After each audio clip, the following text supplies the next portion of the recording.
Bonjour à tous et bienvenue dans un nouvel épisode de FaceTime. J'ai l'impression que plus les épisodes passent, moins je suis préparée.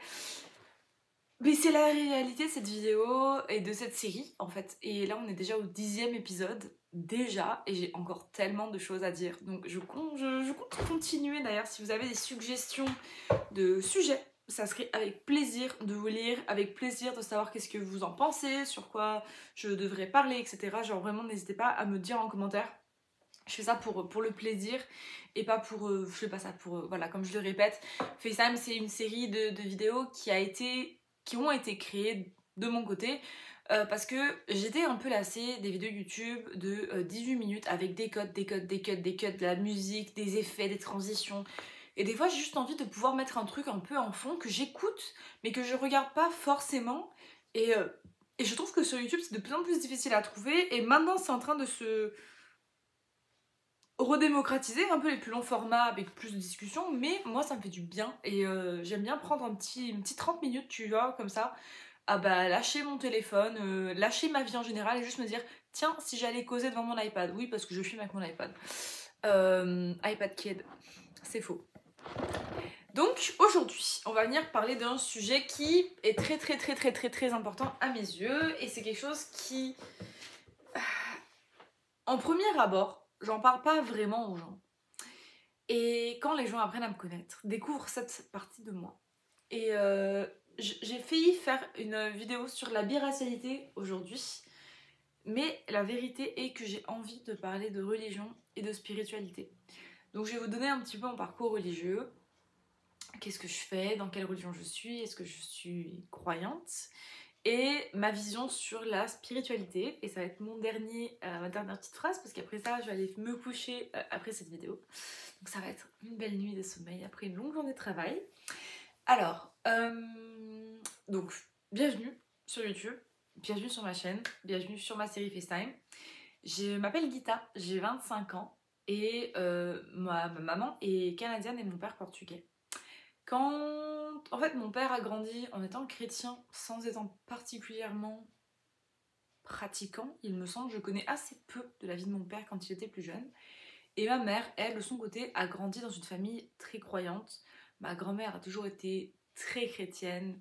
Jésus, sa passion, sa vie, son âme. Ma grand-mère a toujours été très pratiquante. Et dans ma famille, tout le monde est chrétien, mais... Enfin, et dans la religion du catholicisme. J'avoue, j'ai jamais réellement connu la différence entre chrétien et catholique. Je vous avoue. Il me semble que c'est croire en Jésus ou croire à la Bible. Je veux pas dire de conneries. S'il y a des chrétiens qui connaissent la différence ou des catholiques, est-ce que vous pouvez me le mettre en commentaire? Ça serait très gentil. Mais bref, toujours est-il que j'ai grandi dans cette famille en étant, enfin je veux dire en voyant tout le monde s'est marié devant Dieu à l'église. Tout le monde, quasiment tout le monde a été communié, a fait son baptême quand ils étaient plus jeunes. Beaucoup de gens ont une photo de Jésus quelque part dans leur maison, même si c'est dans le grenier, il y en a une, tu vois. C'est un peu, tu vois, un classique de la religion. C'est pas forcément parce qu'ils sont pas particulièrement croyants qu'ils croient pas, tu vois, genre... Voilà, Jésus, il est là, Dieu, il est là. Après, est-ce qu'ils s'en foutent? Un petit peu, mais ça reste que c'est présent dans leur vie. Et quand ma mère était plus jeune, elle a découvert une religion qui lui plaisait quand même beaucoup. Et si vous ne connaissez pas, c'est l'hindouisme. L'hindouisme, c'est une religion qui est née en Inde. Et plus particulièrement, les fidèles croyants qui sont hindouistes croient en la conscience de Dieu, du coup, Krishna. Krishna, etc. On va dire que toute l'histoire autour de Krishna est basée de l'ISKCON, I-S-K-C-O-N, donc, si vous voulez aller faire votre recherche par vous-même. Il y a bien des années, on va dire un vieux monsieur nommé Prabhupada est parti se balader à Central Park et a commencé à chanter et à mettre en place en fait la parole de Dieu. Il y a des gens qui ont commencé à écouter ce qu'il faisait parce qu'ils trouvaient qu'il chantait bien, tu vois, et qu'ils étaient happés et attirés par cet homme. Et donc il a commencé à avoir de plus en plus de fidèles. Et ensuite, ça a commencé à escalader comme ça parce que la religion, la conscience de Krishna, il y en a partout dans le monde entier. Ça qui est cool chez les dévots, c'est un peu comme, on va dire, les chrétiens, c'est que vous avez des dévots dans le monde entier, vous avez des fidèles dans le monde entier, et ça c'est cool parce que du coup t'as toujours l'impression que t'as un peu ce sens de famille, parce que c'est des gens qui croient en ce que tu crois, qui ont les mêmes principes religieux, les mêmes principes moralisateurs, et donc je trouve que c'est fort agréable de se dire que partout dans le monde tu as un peu des petits copains, parce que ils croient en la même chose que toi, et mine de rien, les gens qui ont des mêmes croyances que toi, ça modifie quand même beaucoup la perception, je trouve, de l'autre. Je m'en suis rendu compte en étant religieuse comparée aux gens athées autour de moi, et ça a vraiment impacté ma vie, mais on va en venir plus tard. Et donc ma mère a fait connaissance de la conscience de Krishna, a décidé d'y adhérer parce que c'était une religion qui lui plaisait, mon père a adhéré également. Ils se sont mariés à la Nouvelle Mayapur en Inde, qui est... comment expliquer, un château qui a été refait par les dévots de la conscience de Krishna, donc du coup ils habitent là-bas. Il y a des murtis c'est comment dédramatiser le terme, c'est comme des espèces de statues géantes, voilà, c'est des représentations divines de Dieu, c'est comme Jésus sur la croix, là c'est Radha, Krishna, Balaram, etc. Et ils sont tous habillés, changés tous les jours, nourris tous les jours, bref, c'est vraiment... c'est beau, je trouve que c'est une très belle religion. À proprement parler, je trouve que c'est une religion avec un esthétique magnifique. Autant je trouve que des fois Jésus ça peut être un peu dark par moment, parce que on a quand même l'image de Jésus sur la croix avec les vis, enfin les clous dans les mains, la couronne d'épines, le sang qui coule, enfin c'est un peu dark je trouve.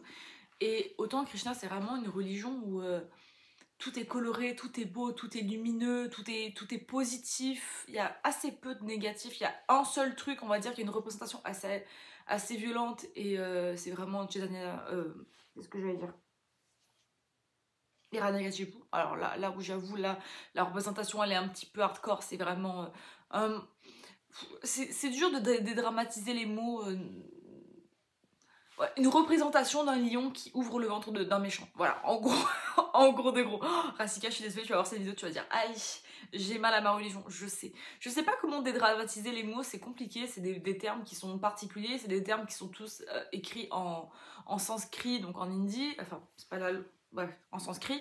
Donc, arriver à traduire ces termes-là est très compliqué, je trouve, donc je vais un peu genre tâtonner, je pense, tout le long de la vidéo. Mais donc mes parents ont trouvé cette religion-là, se sont mariés devant la religion, et ensuite se sont mariés de façon basique, ils sont allés à la mairie, quoi. Et bon, ils sont plus ensemble maintenant, mais ça reste que c'est des gens qui m'ont élevée dans la religion, et dans les principes moralisateurs de la religion. Donc moi j'ai grandi, et si vous voulez plus de détails sur du coup mon régime alimentaire, voir la vidéo le végétarisme, j'ai grandi en ayant un régime alimentaire très précis. Donc au niveau de ce que j'avais le droit de manger et pas le droit de manger, c'était pas de viande, pas d'œufs, pas de poisson, donc pas de gélatine animale, pas de lécithine animale non plus. Pas le droit à l'alcool, pas le droit à la cigarette. Il y a certains aliments aussi qui sont proscrits dans la religion. Il y en a certains où c'est un petit peu, tu sais, assez penchant, mais les aliments proscrits également, ça va être les champignons, le poireau, l'ail, l'oignon, la ciboulette. Et avant que vous me dites « Ah mais je sais pas comment tu fais, j'aurais jamais pu vivre sans », j'ai jamais vécu avec. C'est comme ça, quand tu vis jamais avec un aliment, ça peut pas te manquer parce que t'as jamais vécu avec. Donc cette notion de « Ah mais je sais pas comment tu fais, ah moi j'aime trop les oignons », bah c'est super pour toi, mais moi j'ai jamais aimé ça dans tous les cas, puis en plus je peux pas en manger. Donc voilà, bon du coup bien sûr alcool et cigarettes sont interdits, on a aussi le sexe illicite interdit, les jeux de hasard interdits, puis on a aussi thé et café. Pourquoi thé et café? C'est parce qu'en fait c'est des excitants, et c'est vrai, hein, c'est des excitants. Jeux de hasard et sexe illicite, c'est parce que c'est des choses qui peuvent créer des addictions. Et le principe même de la conscience de Krishna, c'est justement que tu restes toi-même, que tu restes sain d'esprit dans un corps sain, et que tu t'intoxiques pas, en fait, que ton esprit ne puisse pas réellement être altéré par ce que tu consommes. Je sais pas si c'est très explicatif. Mais bref, ils m'ont élevée là-dedans et ça m'a jamais posé problème quand j'étais plus jeune. Puis en grandissant, et je me rappelle parce que j'ai eu énormément de remises en question, j'avais du mal en fait à comprendre les choses autour de moi. J'avais du mal à Je sais pas exactement comment je pourrais l'expliquer. Genre, je trouvais ça illogique. Je trouvais que c'était une religion qui avait beaucoup de manque de logique. Et j'avais besoin un peu de cette ligne dans la religion. Et j'ai l'impression que je l'obtenais pas comme moi je voulais. Il y a des représentations de Krishna où il est blanc, il y en a où il est bleu, il y en a où il est noir. Et moi je comprenais pas étant jeune, j'étais comme mais comment un dieu il peut être bleu? Tu vois, je voulais vraiment avoir cette représentation scientifique de pourquoi il est bleu, purée, genre.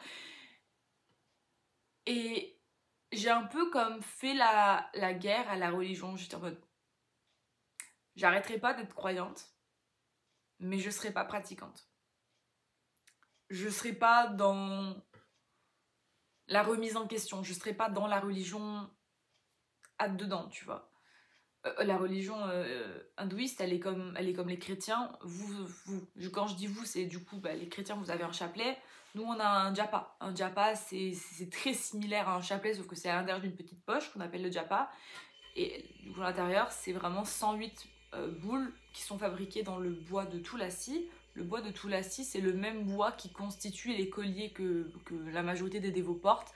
Moi, c'est vraiment un collier classique avec genre 4 tours, mais il y a des gens, c'est juste un collier rond. Enfin, ça dépend vraiment de chacun. Il y a des colliers avec des pierres et tout. Désolée pour le coup, c'est mon frigo qui s'allume. C'est un vieux frigo, on peut le voir. Et donc on a quand même beaucoup de choses en commun. La religion aussi hindouiste est une religion très chantée. Il y a beaucoup de chants, il y a beaucoup de danse. C'est comme je dis, c'est très joyeux. Et j'avoue que je me suis comme beaucoup remise en question parce que je me disais en fait on m'a imposé cette religion sans que je le veuille réellement. Et donc comme je le cite voir vidéo qui parle du végétarisme. Mais j'avouerai par moments que moi je me suis déjà posé la question et qu'est-ce que je ferais si je serais comme tout le monde? Pourquoi je serais pas comme tout le monde? Est-ce que je devrais pas être comme tout le monde et essayer d'être comme tout le monde?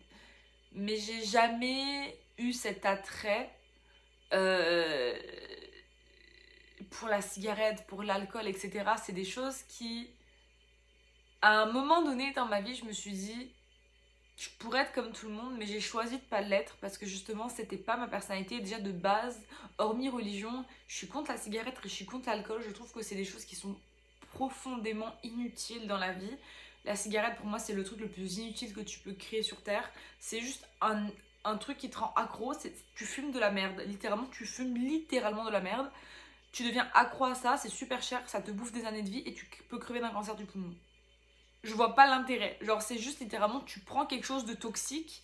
Il y en a qui vont dire, ouais, mais c'est comme un rituel. Je peux comprendre, mais et un rituel en mangeant une pomme, faire autre chose de moins toxique pour toi, c'est un truc que j'ai jamais compris. Donc, j'ai jamais été d'accord. Donc, moi, ça m'a jamais dérangé.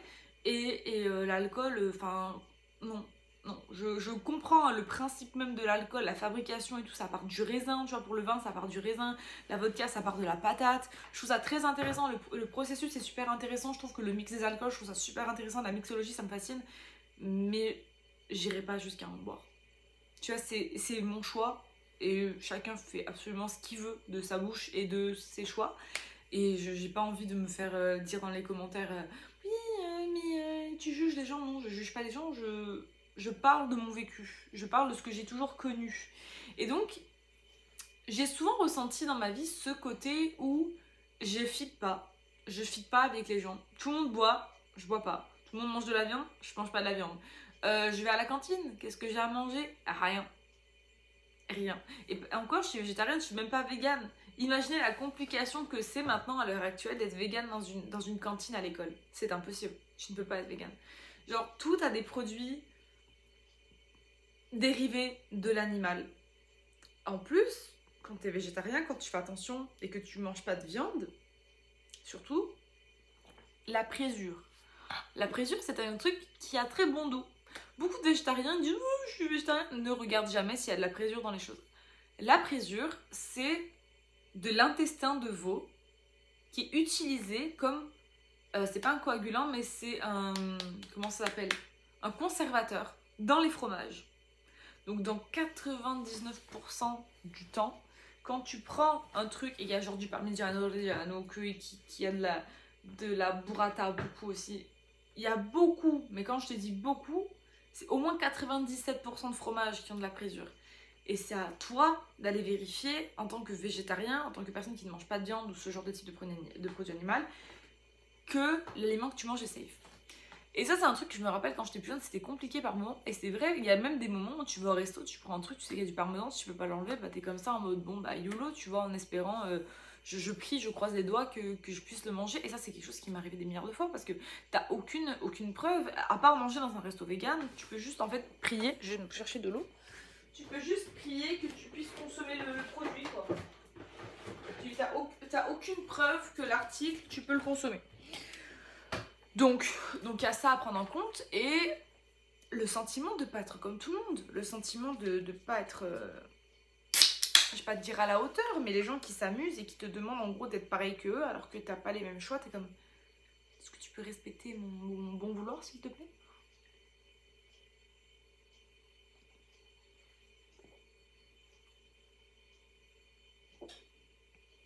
Je me suis rendu compte que je mets du temps à avaler mon eau à chaque fois.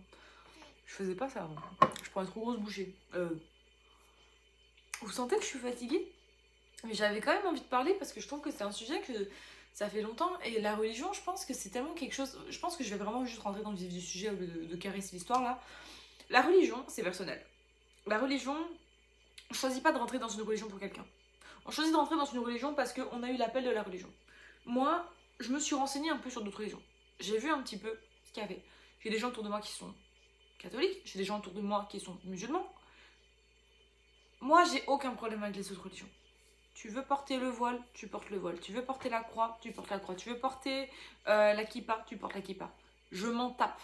Du temps que ça te rend heureux et du temps que tu te sens bien pour toi et que tu fais tout ça pour toi et pas pour les autres, bah alors tu le fais pour la plus belle des raisons.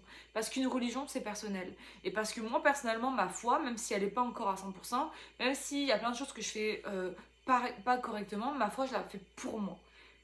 Et je fais les actions pour moi. Et des fois, je me sens comme une bébé dévote. Alors que ça fait 25 ans que je suis dans cette religion, je me sens comme une bébé dévote parce que les gens sont plus élevés que moi, ont plus de connaissances, sont plus intéressés. Puis moi, je suis là en mode...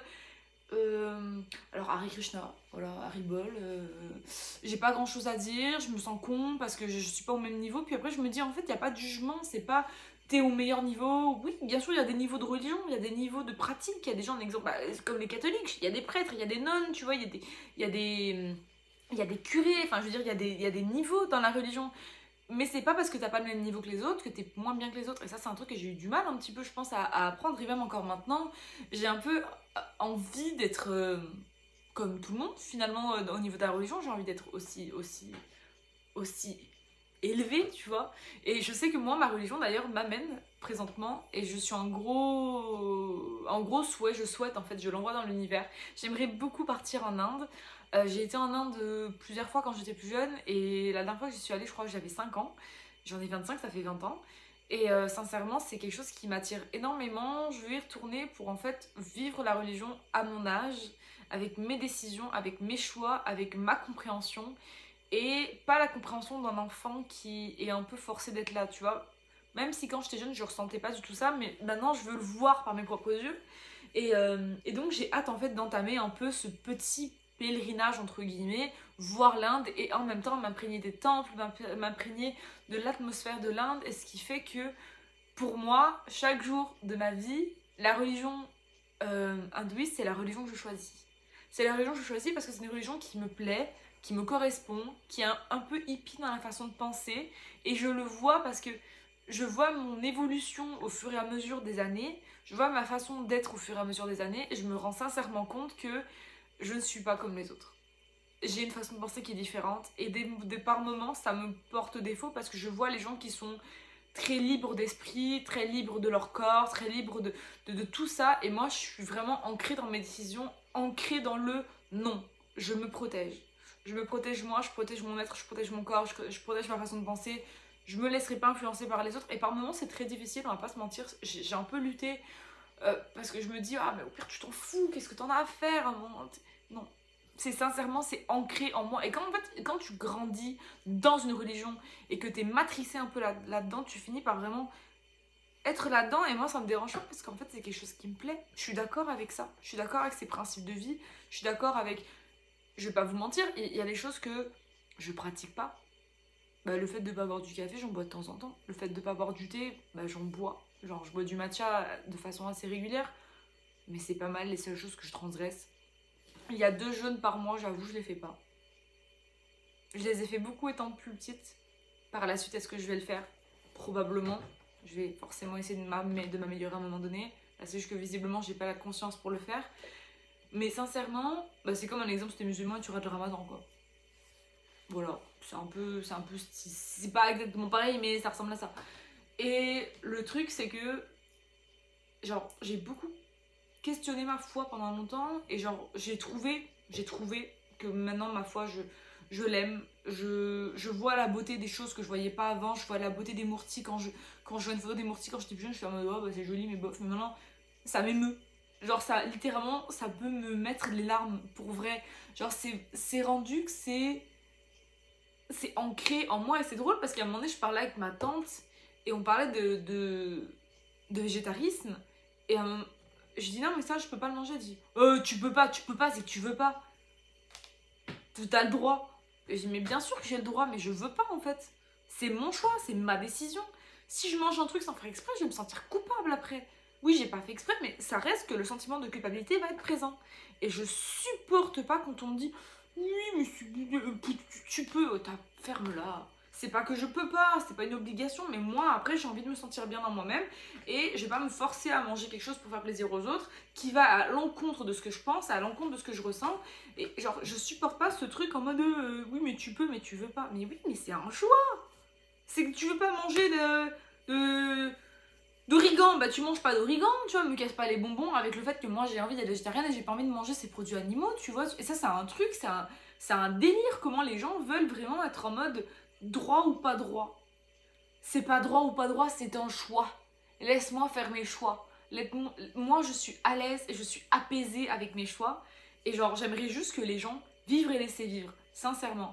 Et donc, cette partie religieuse, elle est très présente en moi et je suis religieuse et je suis croyante et dans une semaine je vais à un programme de religion et je suis contente et je suis fière d'être avec des gens qui sont comme ça parce que justement je trouve qu'il y a toute une apprentissage et tu vois je trouve que manger avec les dévots, moi c'est une source un peu de stress parce que je suis très difficile au niveau alimentaire donc clairement je suis stressée parce que je me sens mal à l'aise de dire non j'aime pas ça, je me sens conne tu vois, mais ça reste qu'au moins il y a ce fait de manger sans aucun stress quoi. T'as pas besoin de te dire oh bah est-ce que telle personne elle a coupé un oignon entier ou est-ce qu'elle a coupé un truc avec un couteau qui a coupé de la viande, est-ce que si, est-ce que ça, tu vois, c'est ce côté vraiment est-ce que la personne a respecté les trucs et oh là là c'est agréable quand tu manges chez les dévots parce qu'en fait tu sais que peu importe ce qu'ils vont te donner à manger, ça respecte les règles.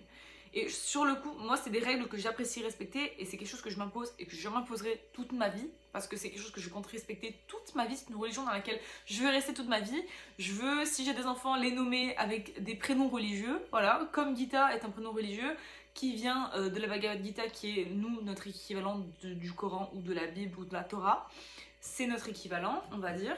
C'est un livre sacré et je sais que j'ai choisi j'ai choisi pour 3 noms d'enfants. 2 petites filles et un garçon si je devais avoir. C'est tous des prénoms indiens, c'est tous des prénoms basés sur la religion. Parce que je veux perpétrer ça et je sais que, tu vois, c'est un peu égoïste de ma part peut-être de dire que j'aimerais beaucoup, si je me mets en couple, être avec quelqu'un qui fait partie de ma religion parce que j'avoue que oui, la simplicité, mine de rien, elle est réelle, elle est là. La compréhension entre les deux, elle est là. Vous avez les mêmes idées, les mêmes bases. J'avoue, ça aide. J'avoue, ça aide et je comprends pourquoi. Est-ce que et beaucoup d'amis musulmanes me disaient oui, mais moi je veux me mettre à quelqu'un de ma religion. Des fois, je comprenais pas, j'étais comme mais pourquoi? Et ça, je comprenais pas tant avant, mais maintenant, je suis comme mais non, mais je comprends. Je comprends parce que les mêmes principes de vie sont là, quoi, tu vois. Et donc, t'as pas besoin de faire tout cet apprentissage avec quelqu'un d'autre. Et ça m'amène sur un sujet aussi que je veux dire parce que je trouve qu'on confond aussi beaucoup religion et spiritualité. Et je me suis découverte dans ces 3 dernières années une forte spiritualité. J'aime beaucoup l'univers en général. Ça c'est très bouddhiste je trouve, d'être beaucoup dans l'univers. Je pense que si j'aurais dû choisir une autre religion ça aurait été le bouddhisme d'ailleurs. Mais j'aime beaucoup la notion, c'est ça, de l'univers, de la manifestation. Et c'est drôle parce que j'avais vu une vidéo de Andy Raconte qui est maintenant devenue évangéliste.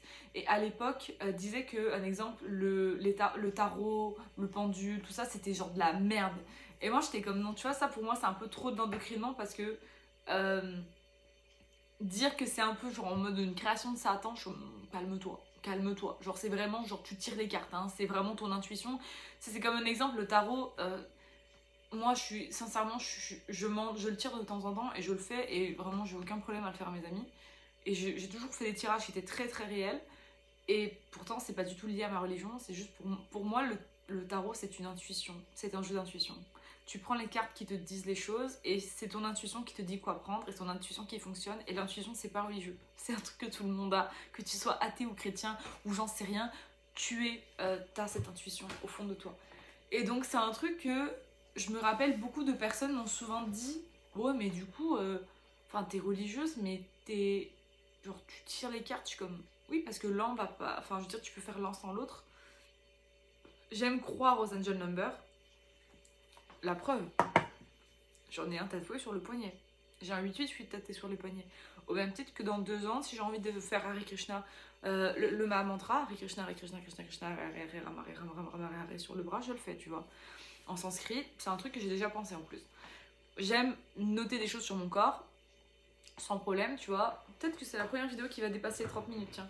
Mais pour le coup, je trouve qu'en fait, l'un va tout à fait avec l'autre et il n'y a pas de problème, il n'y a pas de stress. En fait, c'est pas parce que c'est pas la même religion ou c'est pas la même. Enfin, il y en a qui vont appeler ça New Age, pas de problème. Mais moi, je trouve ça intéressant et genre, je veux dire, je crois en la lithothérapie, je crois aux pierres, je crois aux chakras. Et la religion, je trouve, hindouiste, c'est une religion qui est aussi basée beaucoup sur ses sens. Ce qu'on ressent, ouvrir son troisième œil, pas forcément ouvrir son troisième œil, mais avoir conscience de ses sens, le reiki, tout ça, genre savoir un exemple, quelle douleur t'indique qu'est-ce que tu peux ressentir, et c'est très spirituel, c'est une religion énormément spirituelle, et donc c'est pour ça que je trouve que, moi un exemple qui croit à la lithothérapie, qui peut croire aux anges, qui peut croire à ce genre de choses, je trouve qu'en fait les deux vont bien ensemble. Je vois pas pourquoi je devrais forcément dissocier ma spiritualité New Age, je déteste ce terme, avec ma religion hindouiste. Je trouve que les deux peuvent aller ensemble et il n'y a pas ce besoin de forcément les dissocier et let it go, be what you wanna be. Genre sérieux, si t'as envie de croire au angel number et en même temps faire ta prière 5 fois par jour, il n'y a pas de problème. J'ai pas en fait envie de mettre en conflit mes croyances. Je les associe.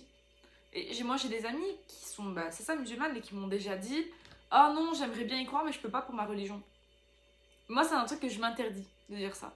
Genre, peut-être que c'est pas forcément recommandé, peut-être que les deux sont pas particulièrement associés, mais moi, je les associe si j'ai envie.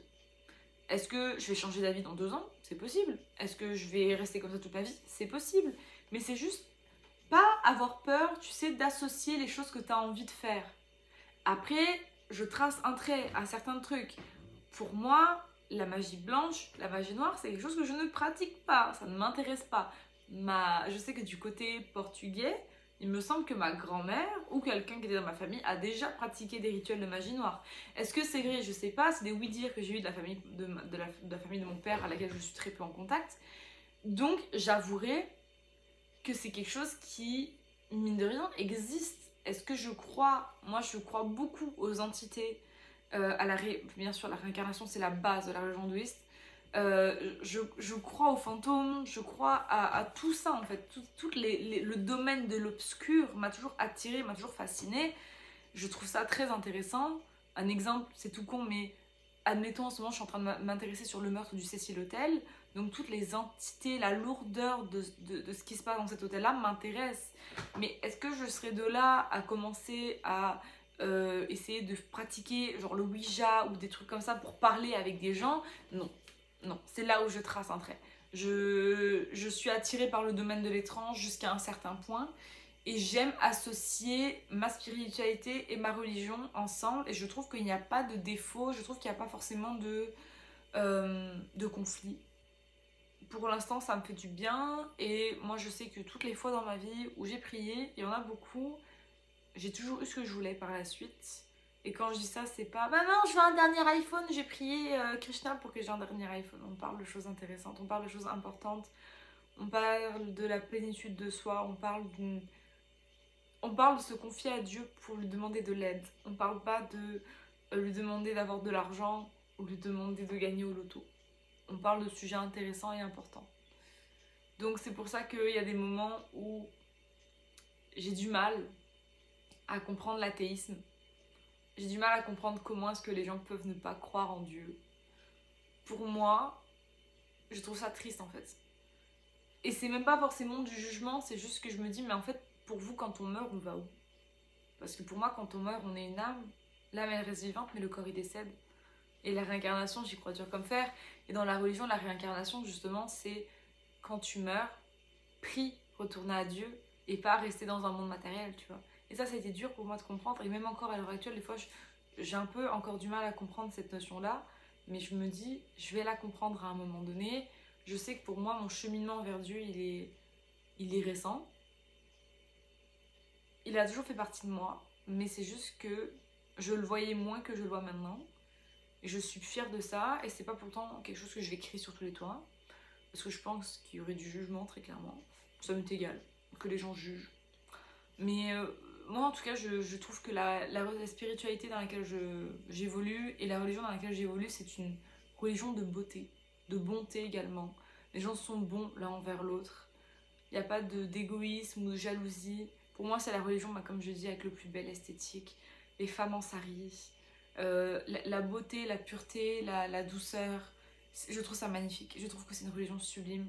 Et c'est pour ça que chaque jour, je pense que je la choisis encore un peu plus parce que justement, écouter des bhajans qui sont en hindi, je trouve ça profondément beau et c'est drôle parce que quand j'ai des programmes où c'est uniquement le mantra, du coup c'est tout le temps la même chose qu'on répète.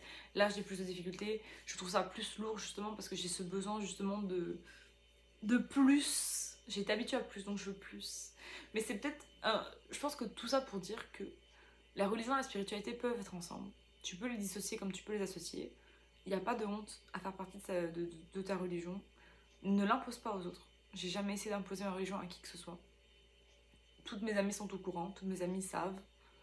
Des fois, j'avouerais que je trouve que c'est très difficile d'évoluer dans un monde où personne n'est de la même religion que moi, sauf une personne mon amie, bisous Reska. Je trouve ça plus compliqué par moment. Je vais pas vous mentir. Après, c'est un choix que je fais. Je me souhaite de rencontrer des gens qui fassent partie de ma religion, donc qui puissent vouloir faire partie de ma religion pour eux, pas pour moi, pour eux.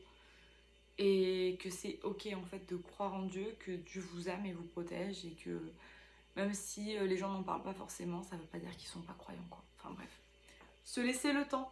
Se laisser le temps de voir et de comprendre les choses, d'accepter la beauté de la différence et je pense que ça peut mettre beaucoup de temps. Et je suis fervente de me dire que tout arrive pour une raison et que même si je suis pas la plus intéressée sur la loi de l'attraction et le karma, je sais que ça existe, je suis d'accord avec ça et je voudrais 33 minutes 33. Donc c'est pour ça que je fignole jusqu'à 33. Je sais que plus personne n'est là. Mais Hare Krishna, soyez bien, soyez vous, soyez vous-même, peu importe la religion dans laquelle vous faites partie. Juste, soyez heureux dans ce que vous croyez et croyez-le pour vous et pas pour personne d'autre. Donc sur ces belles paroles, j'espère que cette vidéo vous a plu, est un peu plus profonde que les autres, quoi qu'en fait, pas tant. Je vous dis à bientôt et on se retrouve pour un nouvel épisode de FaceTime. Hare Krishna.